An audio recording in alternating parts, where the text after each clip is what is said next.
Nós vamos para o estudo diário do Tânia, que corresponde à data de 11 de Shvat, iniciando o capítulo 23. Nos capítulos anteriores nos foi explicado como que através dos tzimtzumim, das ocultações, condensações, encobrimento da luz divina, através desse encobrimento surge nas criaturas uma percepção à parte, ou seja, que elas são, de certa forma, autônomas. Isso pode causar esse equívoco, esse engano essencial, mas aos nossos olhos, à nossa vista, assim nós captamos as coisas, assim nós percebemos, nós imaginamos como se nós tivéssemos alguma independência, alguma autonomia, como se nós fôssemos criaturas à parte do Criador, como que um pouco distintas, desvinculadas. Ou seja, sabemos que Ele é o Criador, que Ele é o provedor, etc. Ele que mantém o mundo, mas acreditamos que nós, podemos acreditar no fundo, no íntimo, que nós também temos um certo poder, uma certa autonomia. Isso acontece porque nós nos sentimos distintos, apartados, separados de Deus. Por que nós nos sentimos separados, apartados? Nós falamos que tudo isso é uma consequência do tzimtzum, da condensação da luz divina, do encobrimento, da ocultação da luz divina de forma muito acentuada.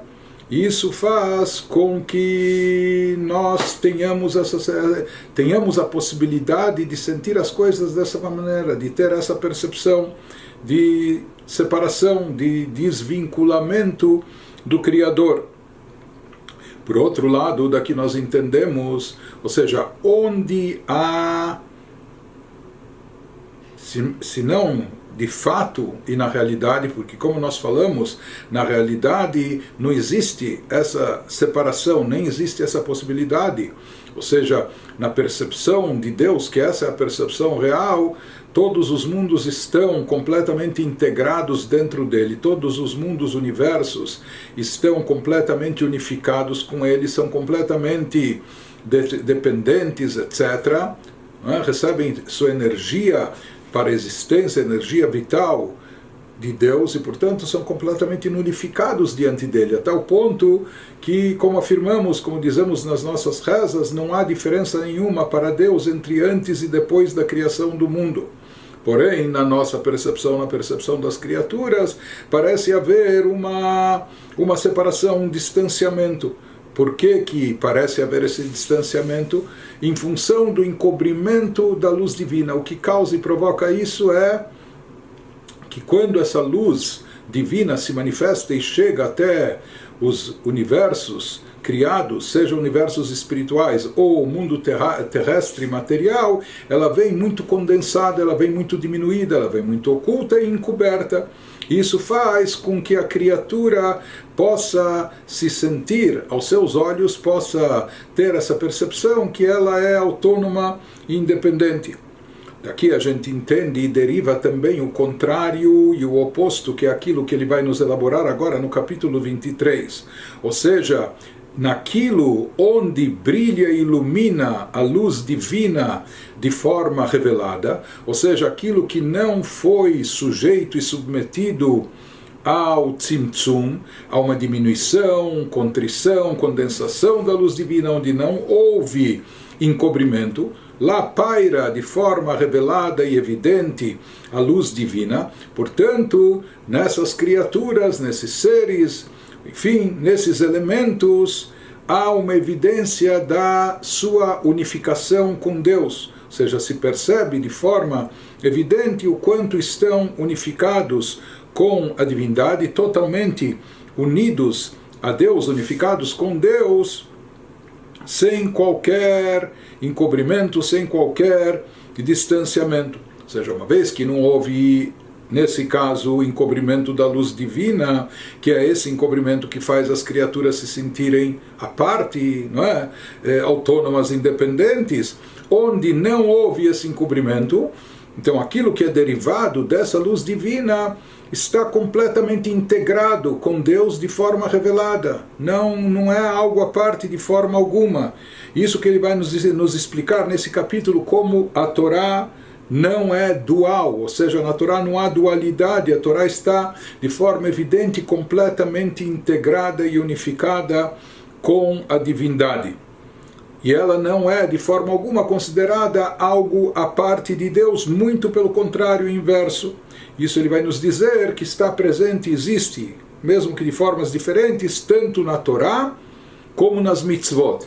Como no conhecimento da Torá, como também nos preceitos divinos nas mitzvot. Que sobre isso, sobre Torá e mitzvot, não foi aplicado o tzimtzum, não houve o encobrimento e diminuição da luz divina presente sobre eles. Portanto, sobre a Torá e mitzvot, diferente de todos os outros seres e criaturas dos mundos espirituais ou do universo material, sobre eles há uma revelação divina evidente, intensa, porque eles não foram submetidos a esse tzimtzum, essa diminuição, condensação e ocultação da luz divina. Então isso ele começa a nos explicar no capítulo 23, na linguagem do próprio Alter Rebbe, Vim kol anal yuvan veyevuar heitev תוספת ביור מה שאמרו בזוהר דאורייתא בקודשא בריחו כולו חד ובתיקונים פרשו דרימח פיקודים אינון רימח איברים דמלכה. Com base na exposição acima, naquilo que vimos nos capítulos anteriores 21 e 22 do conceito de não dualidade, podemos explicar e elucidar bem, com mais clareza, o ensinamento do Zohar. Ou seja, que nos capítulos anteriores nós vimos que tudo aquilo que se sente a parte de Deus, separado e distinto, mesmo que não é, isso não ocorre de fato, mas na sua percepção se sente assim, então nós vimos que isso já está, automaticamente isso já está associado e relacionado com Avodah Zarah, com Elohim Acherim, com outros deuses, ou com idolatria. Porque no que consiste o conceito de idolatria? Acreditar que há uma força adicional além de Deus atuando no mundo, uma força com poder próprio, etc. Atribuir a ela também poder ou até divindade. Então isso significa outros deuses, isso já é o pecado grave de Avodah Zarah, de idolatria, seja se ajoelhar a uma estatueta, ou às vezes seja mesmo cultuar a si próprio, quando a pessoa se autoconsidera como uma entidade à parte. Ela acredita em Deus, espera, reza a Deus, mas ela acha que tem um poder próprio também dependente dela mesma. Por outro lado, então isso nós vimos que esse é o conceito de Avodah Zarah, de idolatria, entre aspas, de uma forma mais delicada, no sentido espiritual, na sua essência. O oposto disso, aquilo que está unificado com Deus, seja aquilo que é integrado, unificado e anulado para Deus, o que representa? Exatamente o que está presente na Torá e nas mitzvot. E baseado nisso nós vamos entender o ensinamento do Zohar. O Zohar nos diz que a Torá e Deus são absolutamente uma coisa só. Ou seja, Deus e a Torá e Deus são uma coisa só. Nós já falamos um pouco sobre a importância, o significado, o efeito especial da Torá nos capítulos 4 e 5, mas agora nós vamos nos aprofundar mais nisso. E no adendo do Zohar, no Tikunei Zohar, ele explica a ligação especial que se estabelece com Deus por meio do cumprimento das mitzvot. E ele explica isso com a seguinte afirmação: as 248 mitzvot positivas, ou seja, aqueles preceitos que nos ordenam fazer alguma coisa, realizar alguma coisa, cumprir uma mitzvah, são os 248 órgãos do rei. Ou seja, assim como a criatura humana se fala que ela tem 248 órgãos, o homem tem 248 órgãos, se utiliza essa metáfora para dizer, por assim dizer, por mais que Deus não tem corpo, não tem expressão corpórea, mas uma linguagem metafórica, se fala que as mitzvot compõem os 248 órgãos do rei, por assim dizer, do rei dos reis, do Criador. Então aqui nós vemos, o Zohar nos fala tanto em relação à Torá e como também em relação às mitzvot. E ambas as citações, as afirmações do Zohar, elas enfatizam o quanto a Torá e o quanto as mitzvot estão unificados e integrados totalmente com Deus. Apenas que aqui a gente já vê e percebe que a unificação da Torá com o Criador é superior, é maior do que aquela presente nas mitzvot. Porque sobre a Torá foi dito que a Torá e Deus são uma coisa só, enquanto que sobre as mitzvot se fala que as mitzvot são os órgãos do rei. Não é? Como um corpo que é composto de órgãos, etc. Então faz parte do rei. Enquanto que a Torá é o próprio rei, a Torá é uma coisa só com Deus. Então, ele vai nos explicar aqui no que consiste essa unificação total e absoluta de Torá e Mitzvot com Deus, com o Criador, e ele começa nos explicando pelas Mitzvot. Ele inicia aqui elaborando o assunto das Mitzvot, que são consideradas os órgãos do rei. לפי שהמצוות הם פנימיות רצון העליון וחפצו האמיתי המלובש בכל העולמות העליונים ותחתונים להחיותם. Ele nos fala dessa afirmação do Zohar, desse ensinamento que os 248 preceitos se constituem nos 248 órgãos do rei, se conclui que as mitzvot constituem a vontade mais profunda do divino e seu desejo verdadeiro. As mitzvot representam o âmago de Deus enquanto vestido, entre aspas, em todos os mundos criados, superiores e inferiores, para lhes dar energia vital. O que significa isso? Aqui ele nos fala de um conceito de Pnimiut Ratzon Elyon, Vechefzo Amiti. Ele nos fala aqui que as mitzvot se constituem na vontade mais profunda de Deus e o seu desejo verdadeiro. Enquanto que a vontade divina que está revestida nos universos, no mundo, em todas as outras criaturas e seres, é distinta. É uma força vital proveniente da vontade de Deus, porém, pelo visto da parte externa da vontade divina. Enquanto que a parte profunda do âmago da divindade, ela está revestida e aplicada nas mitzvot, nos preceitos.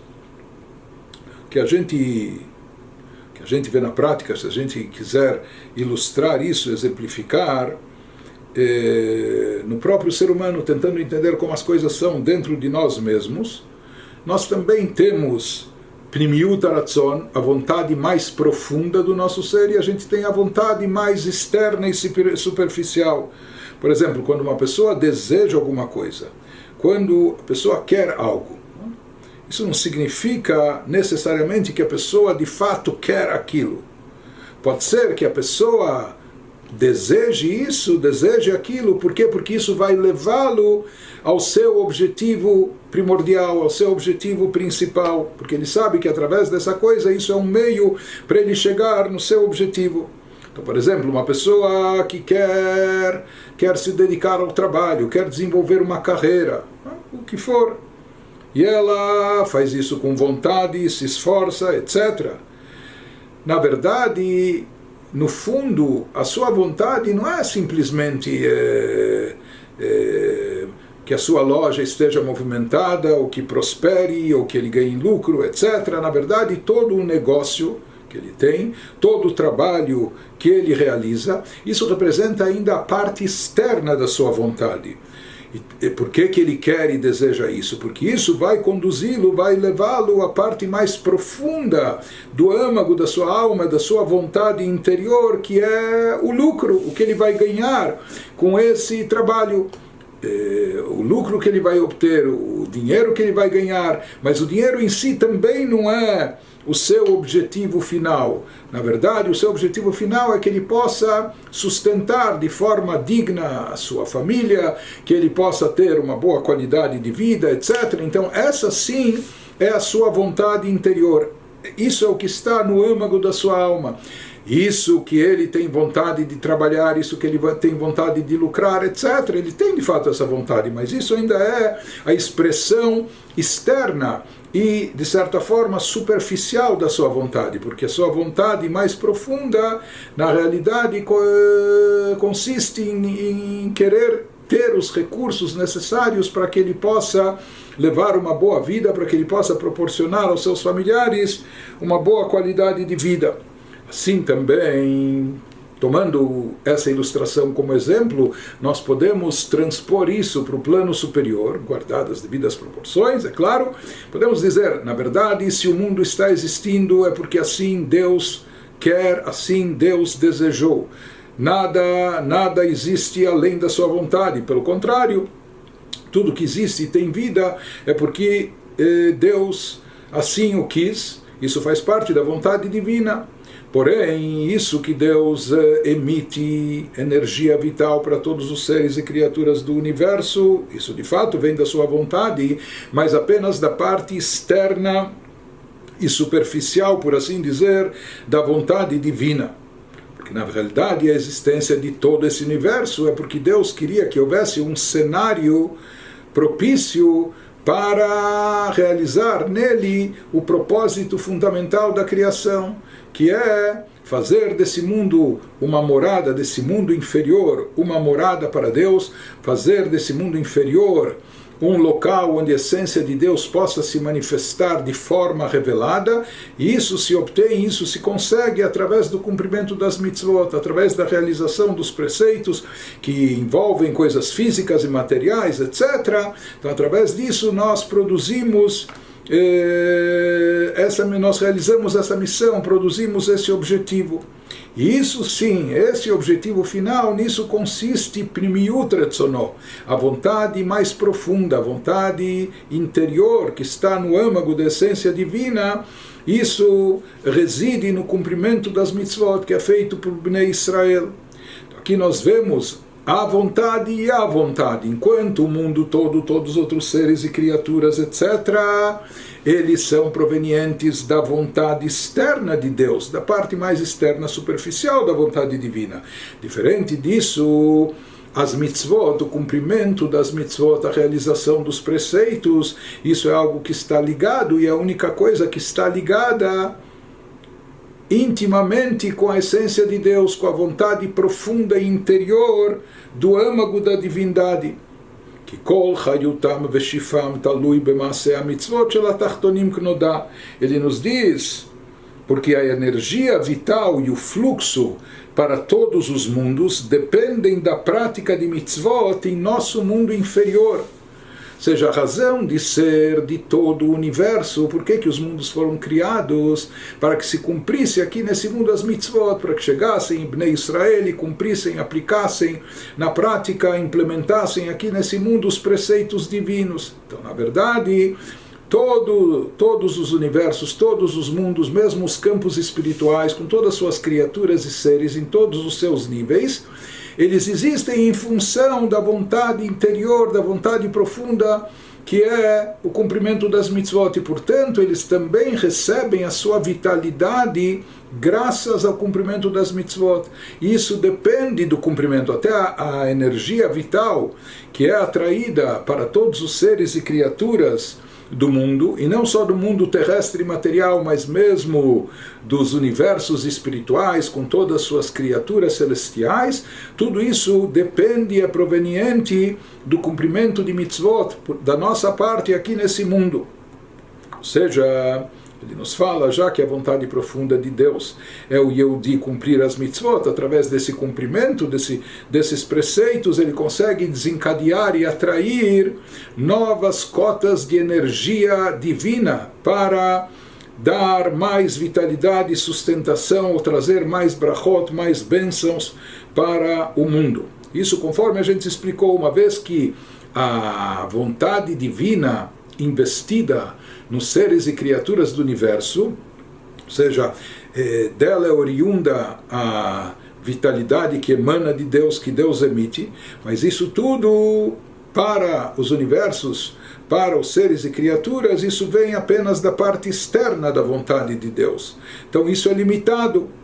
Uma vez que a vontade divina já presente no cumprimento das mitzvot é a parte mais profunda, então na verdade todo o resto depende, porque o objetivo é esse. Se a gente pegasse o mesmo exemplo que a gente mencionou, do sujeito que tem uma lojinha ou que ele tem algum empreendimento comercial, algum negócio, não é? Que na verdade o objetivo dele não é o negócio per si, mas é o lucro que ele vai obter desse negócio.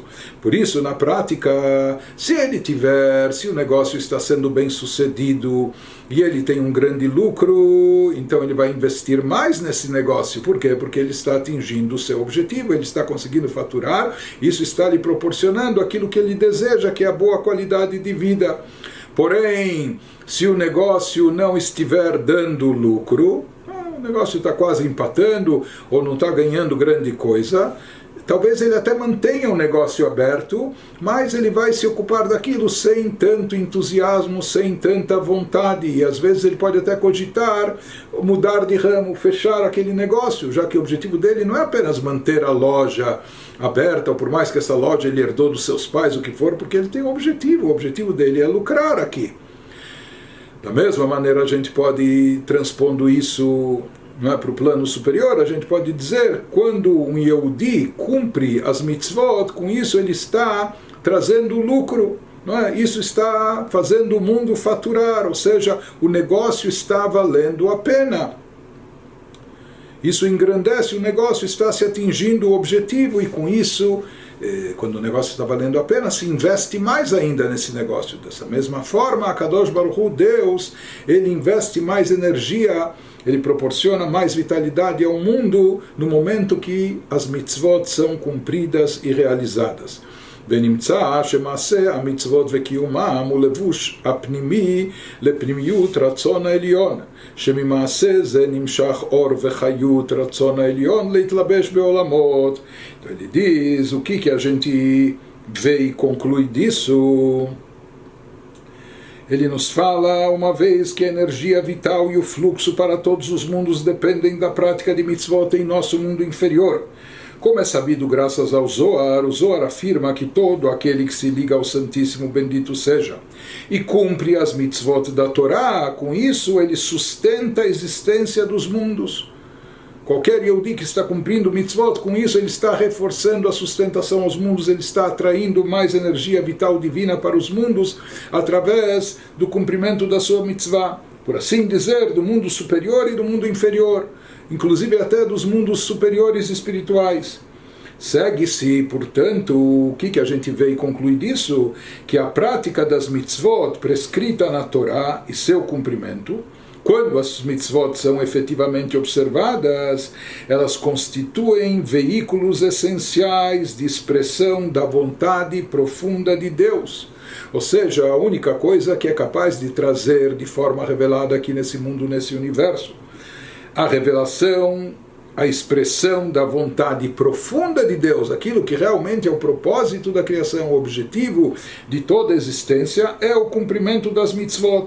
Pois cada ato dessa prática faz a luz e energia vital oriundas da vontade de Deus se vestirem nos mundos. Então, o que atrai mais revelação divina ao mundo, o que atrai mais divindade ao mundo, o que desencadeia uma energia vital mais intensa no universo, o cumprimento das mitzvot. Por quê? Porque o cumprimento das mitzvot é a realização da vontade profunda de Deus, do propósito profundo que se encontra no âmago da essência divina. E ele prossegue e nos explica, por isso as mitzvot são denominadas metaforicamente no Zohar, ou no Tikkun Zohar, órgãos do rei.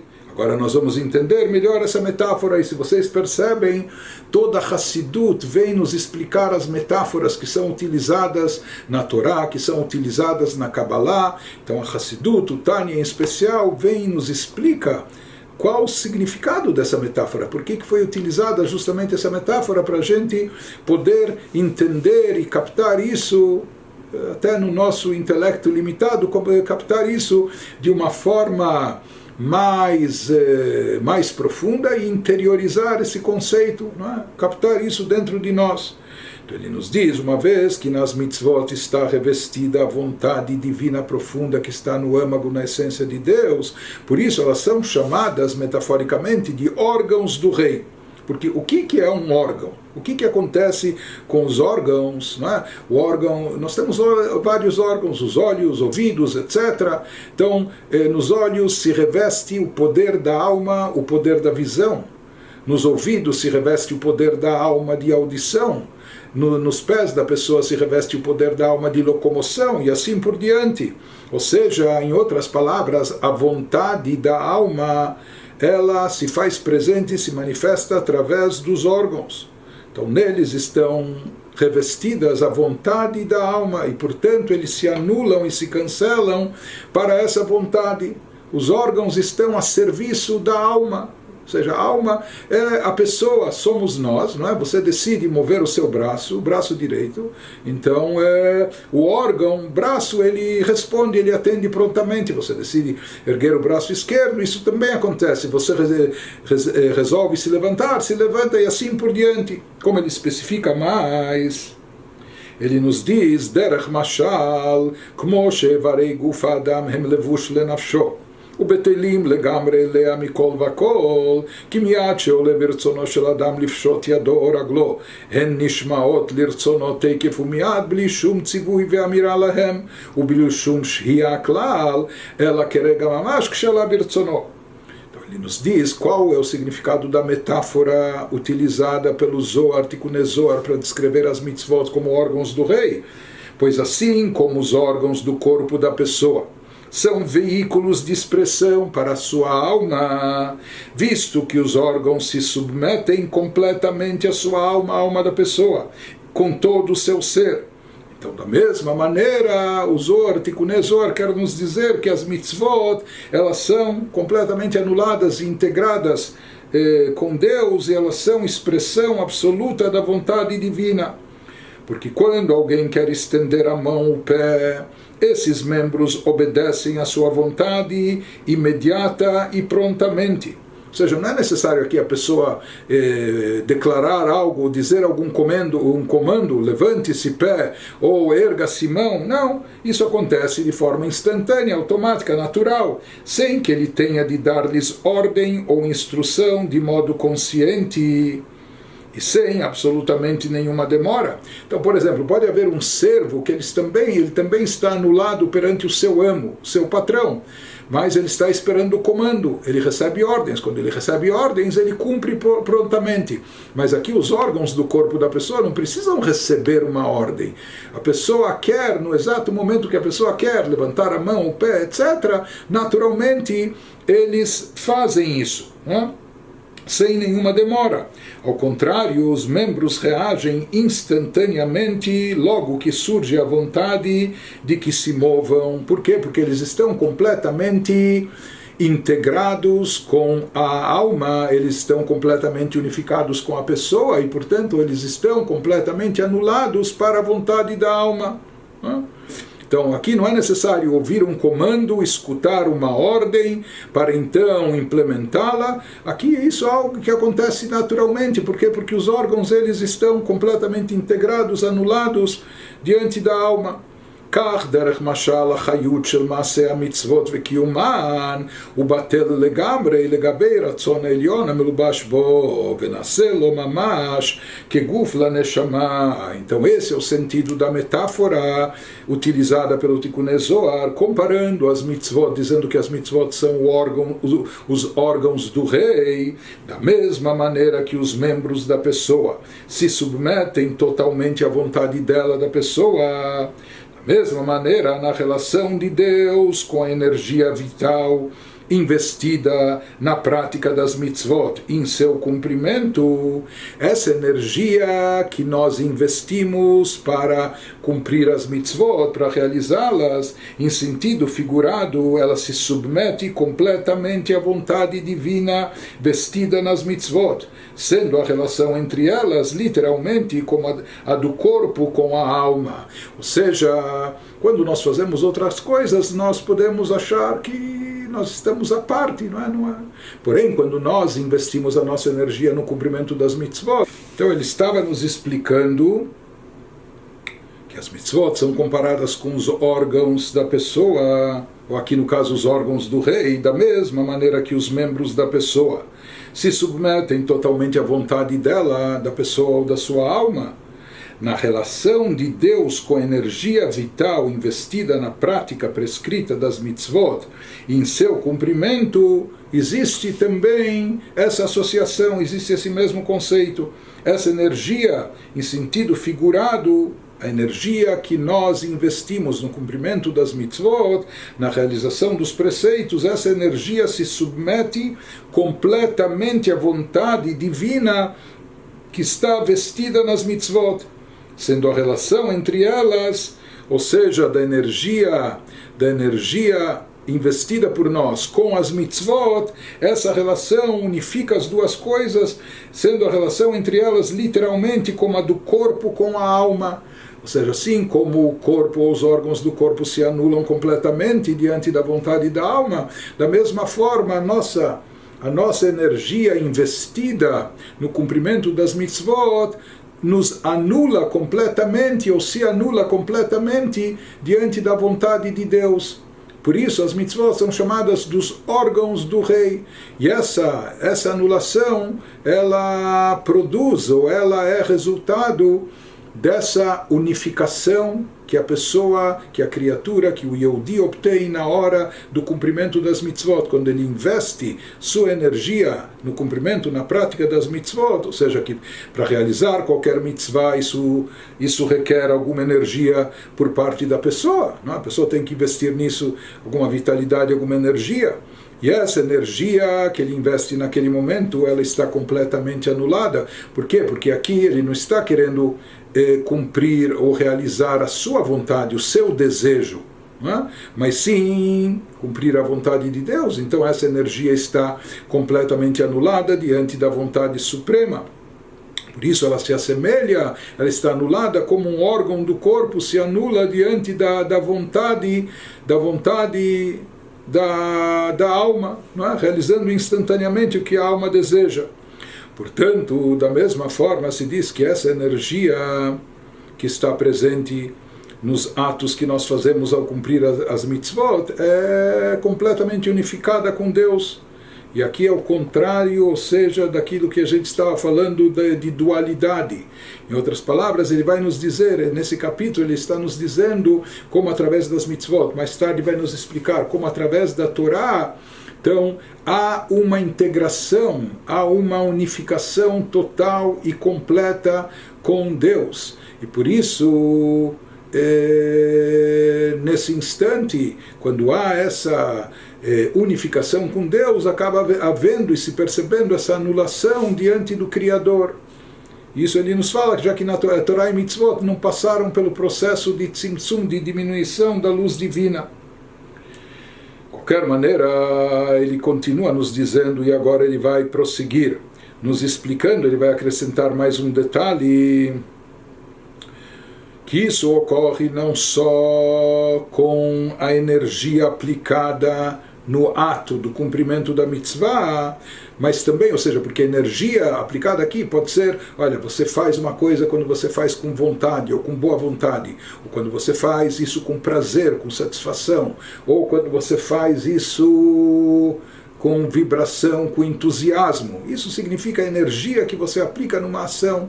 Não é? Ação pode ser a colocação do tefilim, pode ser chacoalhar o lulav, enfim, a mitzvah que estiver se cumprindo. Né? Então, a energia que a pessoa, aquilo que a pessoa põe de si, então isso que ele nos fala se unifica totalmente com a vontade divina, né? De uma forma total e completa, integrada com ela. Por isso é considerado um órgão de Deus, por assim dizer.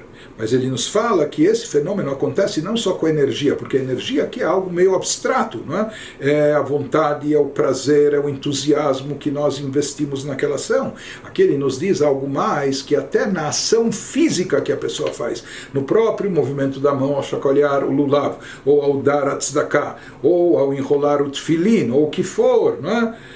No próprio ato físico que a pessoa realiza, também paira sobre isso a energia, também paira sobre isso a vontade interior divina, e isso também se unifica de forma integrada, completa, perfeita com Deus, com a divindade, sendo considerado o órgão do rei. Então é isso que ele nos acrescenta agora, não apenas a energia abstrata ou espiritual que a pessoa aplica no cumprimento da mitzvah, mas mesmo também o poder de ação prática que ele faz e realiza. Isso também produz o mesmo efeito e desencadeia também as mesmas consequências que as mitzvot produzem, ou seja, atraindo energia vital adicional para o mundo.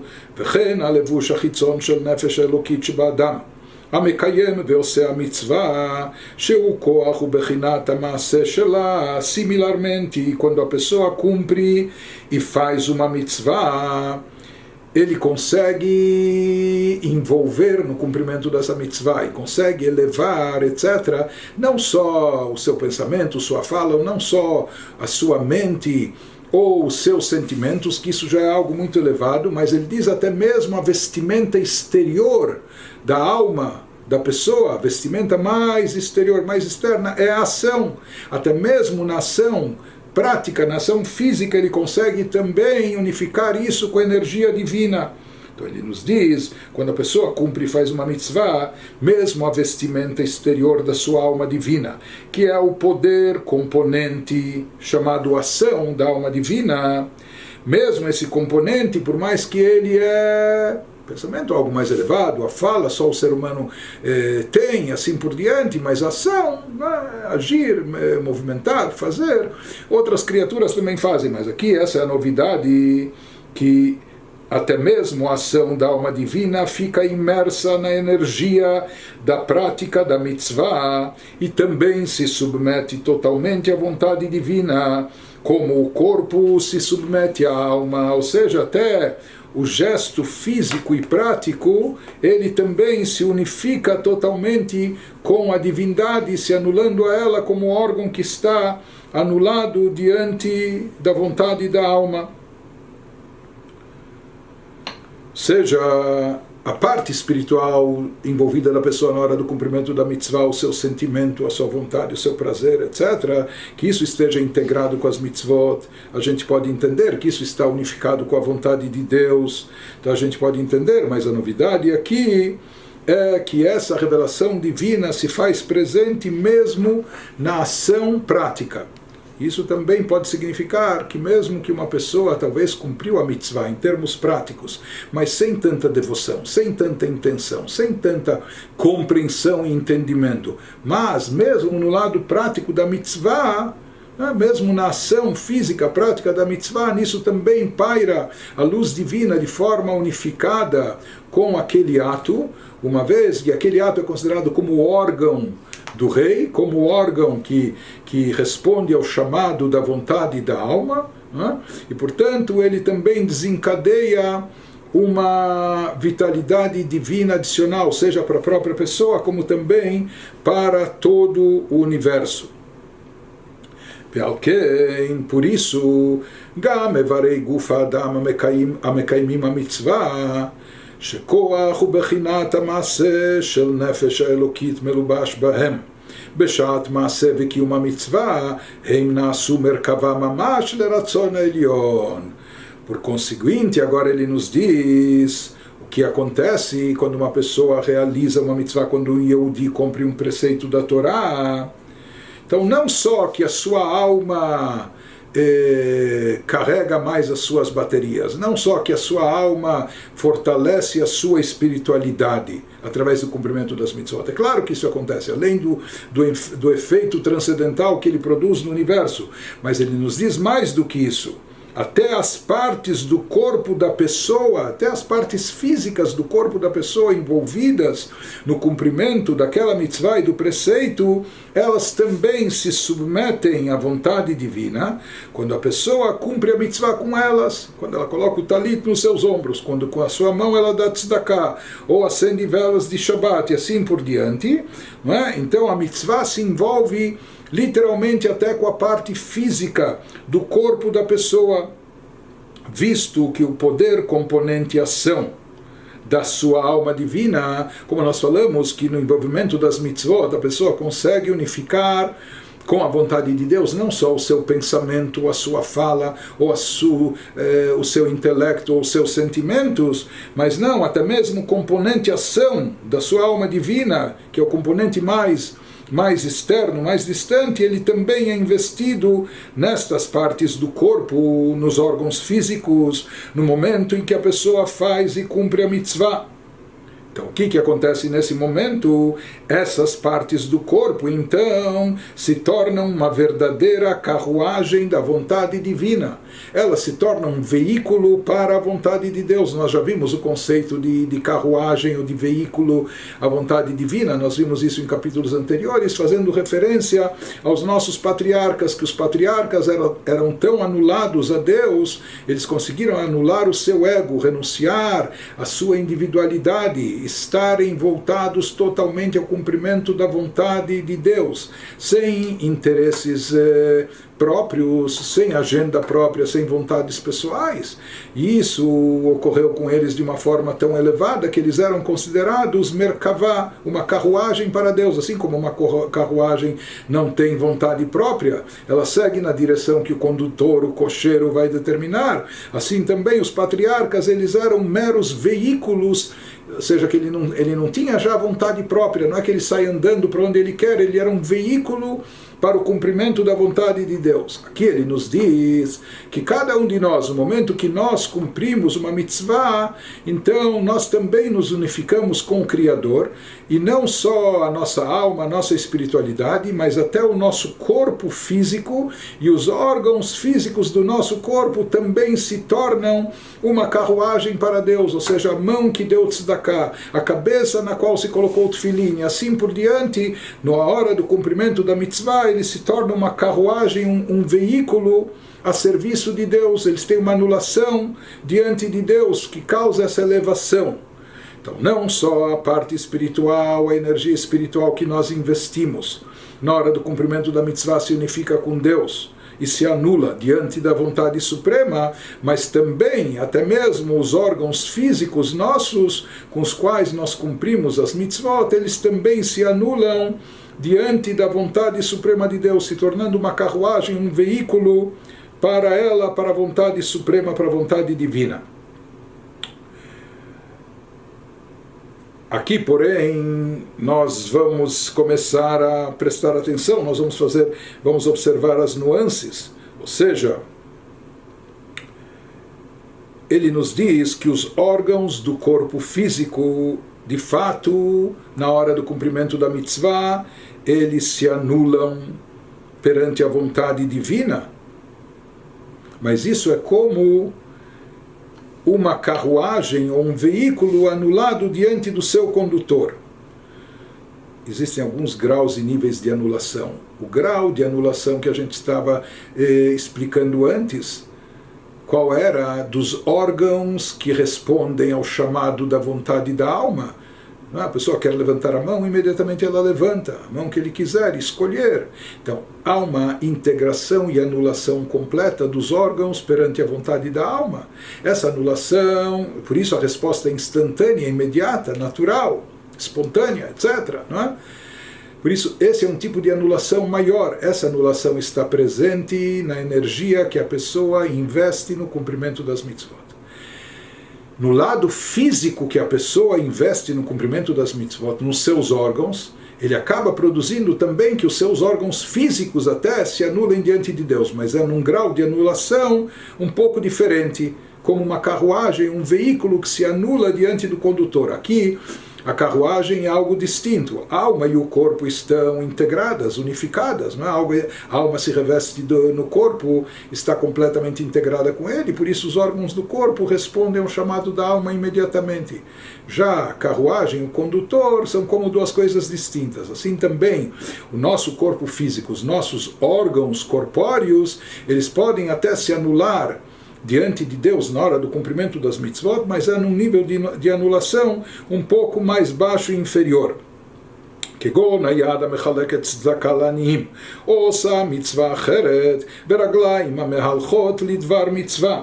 Então, por exemplo, a mão que distribui caridade aos pobres ou faz uma outra mitzvah, ou os pés que andam para que se cumpra uma mitzvah. Não só isso,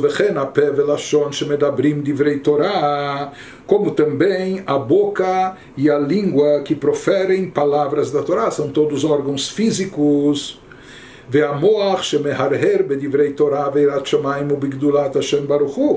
E o cérebro, órgão físico, cérebro que reflete sobre as palavras da Torá, ou que medita sobre a reverência aos céus e a grandeza de Deus, bendito seja.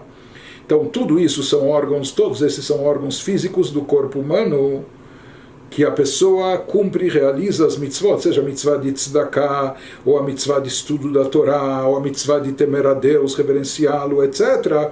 Isso tudo leva a pessoa, leva os seus órgãos físicos, o seu corpo, à condição de merkavá, de carruagem, de veículo a Deus. Ou seja, que eles, o seu corpo, por mais que o corpo tenha, o corpo físico, ele tem suas tendências corpóreas e seu apego aos prazeres físicos, ou necessidades corporais, etc., ou de autossatisfação, porém aqui ele está convertendo tudo isso, está elevando o seu próprio corpo físico e seus órgãos para a condição de veículo a Deus, de uma carruagem, ou seja, eles estão a serviço de Deus, anulados diante de Deus, perante Deus. Isso ele nos diz, Vezeu Shamru Rezal, a isso se referiram os nossos sábios quando disseram Ha'avot hen amerkavá, shekol evareihem, quando eles disseram que os patriarcas Abraham, Yitzhak e Yaakov eram genuinamente uma carruagem de Deus. O que eles queriam dizer com isso? Shekol evareihem kulam hayu kdoshim umuvdalim menyanei olam hazeh.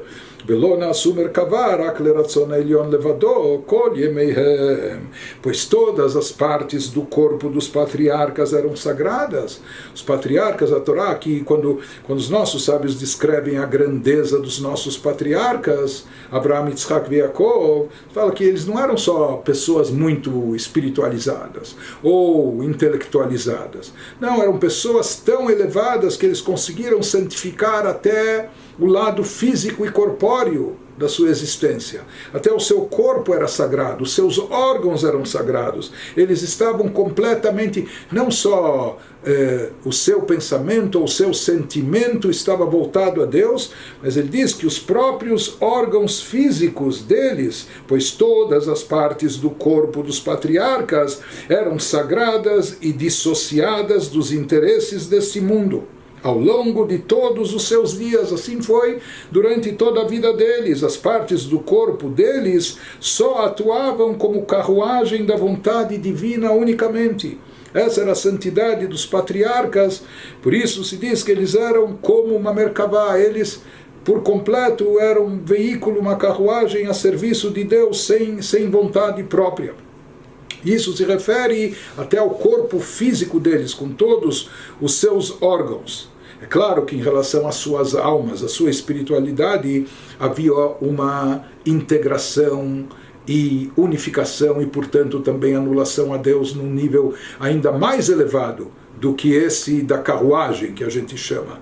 Porém, aqui a novidade é que até no plano físico e corpóreo, os órgãos físicos deles, todos os órgãos, seja aquilo que eles viam com seus olhos, ou, enfim, o paladar, o tato, etc., todos os seus órgãos estavam completamente anulados, em termos físicos estavam anulados à vontade de Deus. Inclusive essa é a vantagem, por assim dizer, a superioridade dos patriarcas em relação a todos os outros Yehudim. Nós herdamos deles várias coisas. Um Yehudi, cada um de nós, na hora que nós cumprimos uma mitzvah, então aquela parte do corpo que estava envolvida no cumprimento da mitzvah, naquela hora, naquele momento, aquela parte do corpo se torna um veículo para a divindade. Naquele momento e aquela parte do corpo, naquele instante que se cumpriu a mitzvah. Então, isso para nós só acontece, só conseguimos chegar a isso na hora do cumprimento das mitzvot. Porém, os patriarcas, eles mantinham esse estado de unificação total e bitul, anulação completa diante de Deus, até no aspecto físico e corpóreo. Eles mantinham isso permanentemente durante toda a vida, não só nos momentos de espiritualidade, nos momentos de mitzvot, mas em todos os momentos das suas vidas. Assim era constantemente.